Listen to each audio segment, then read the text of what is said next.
દર્શક મિત્રો, ગુજરાતના નેતા નીતિન પટેલની સાથે દર વખતે કંઈક ને કંઈક એવું બને કે એમનો પનો ટૂંકો જ પડે.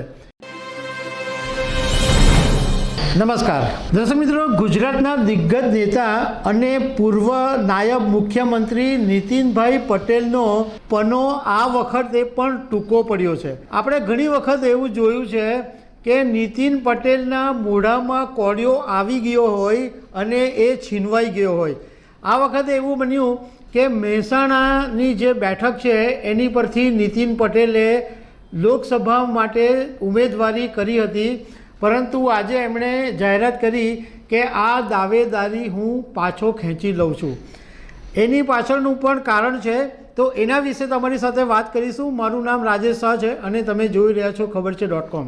દર્શક મિત્રો, ગુજરાતના નેતા નીતિન પટેલની સાથે દર વખતે કંઈક ને કંઈક એવું બને કે એમનો પનો ટૂંકો જ પડે અને આ વખતે પણ એવું જ બન્યું.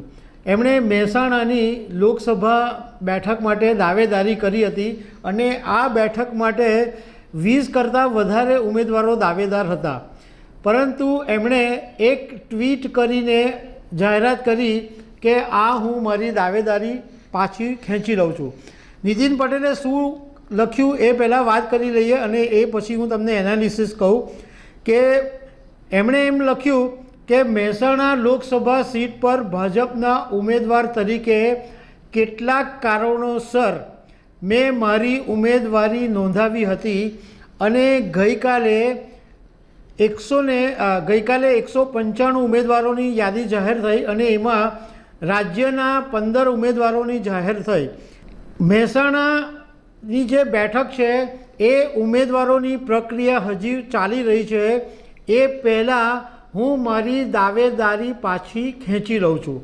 સાથે એમણે એમ લખ્યું કે મારી એવી શુભેચ્છા છે કે પ્રધાનમંત્રી નરેન્દ્ર મોદી ત્રીજી વખત દેશના પ્રધાનમંત્રી બને અને દેશનું નામ દુનિયાભરમાં ઉજળું થાય એવું નીતિન પટેલે લખ્યું.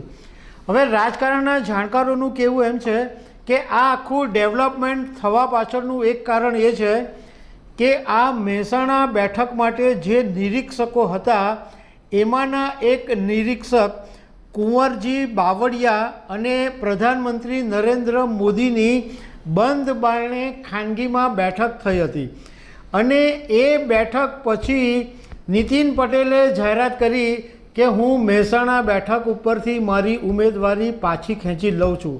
એટલે રાજકારણના જાણકારો આ કુંવરજી બાવળિયા અને પ્રધાનમંત્રી મોદીની બેઠક અને નીતિન પટેલનું દાવેદારી ખેંચવું આ બંને વાતને જોડી રહ્યા છે. હવે બીજી તરફ જ્યારે નીતિન પટેલે પોતે દાવેદારી ખેંચવાની જાહેરાત કરી લીધી છે, તો મહેસાણા બેઠક ઉપરથી અત્યારે સૌથી આગળ જેમનું નામ ચાલી રહ્યું છે એ નામ છે રજની પટેલ. રજની પટેલ ગુજરાતના પૂર્વ ગૃહમંત્રી રહી ચૂક્યા છે અને એમને આ જે 20 ઉમેદવારો છે એમાં સૌથી આગળ હોવાનું માનવામાં આવે છે. એટલે હવે બીજી યાદી જાહેર થાય તો એમાં મહેસાણા બેઠક ઉપરથી રજની પટેલનું નામ સામે આવી શકે છે. હવે આપણે એ વાત કરીએ કે નીતિન પટેલનો જે પનો છે એ કેટલી વાર ટૂંકો પડ્યો. સૌથી પહેલાં એવું બનેલું કે 2014ની અંદર જ્યારે મુખ્યમંત્રી તરીકે નરેન્દ્ર મોદી હતા અને એ પછી કેન્દ્રમાં સરકાર બની અને નરેન્દ્ર મોદી દેશના પ્રધાનમંત્રી બન્યા ત્યારે ગુજરાતમાં મુખ્યમંત્રી પદની જગ્યા ખાલી હતી. એટલે તે વખતે બધાને એવું જ થતું હતું કે નીતિન પટેલનું નામ આવશે, કારણ કે નીતિન પટેલ ગુજરાતના એક દિગ્ગજ નેતા તરીકે એમનું નામ છે અને બધા એવું માનતા હતા. પરંતુ ભાજપે એ વખતે આનંદીબેન પટેલને મુખ્યમંત્રી બનાવી દીધા. પછી એવું બન્યું કે પાટીદાર અનામત આંદોલન ચાલ્યું અને થોડા સમય પછી આનંદીબેન પટેલે ગુજરાતની મુખ્યમંત્રીની સીટ છોડવી પડી. એ વખતે ફરીથી નીતિન પટેલનું નામ ચર્ચામાં આવ્યું અને એટલું હોટ ફેવરિટ નામ હતું કે બધાને એમ લાગ્યું કે નીતિન પટેલની જાહેરાત થઈ ગઈ છે. ઇવન નીતિન પટેલે પોતે પણ એમને મુખ્યમંત્રી તરીકે જાહેર થઈ ગયા છે એમ માનીને લોકોને અને કાર્યકરોને મીઠાઈ પણ વેચી દીધી હતી. પરંતુ તે વખતે ભાજપે વિજય રૂપાણીને મુખ્યમંત્રી બનાવી દીધા હતા. ત્રીજી વખત એવું બન્યું કે વિધાનસભા 2022ની ચૂંટણીના 1 વર્ષ પહેલાં વિજય રૂપાણી પાસેથી રાજીનામું લઈ લેવાયું, ત્યારે પણ નીતિન પટેલનું નામ ચર્ચામાં આવ્યું હતું કે આ વખતે તો નીતિનભાઈ પટેલ મુખ્યમંત્રી બનશે જ, પરંતુ ભાજપે સ્કાયલેબ ઉતાર્યું અને ભૂપેન્દ્રભાઈ પટેલને તે વખતે ઇન્ચાર્જ મુખ્યમંત્રી બનાવવામાં આવ્યા.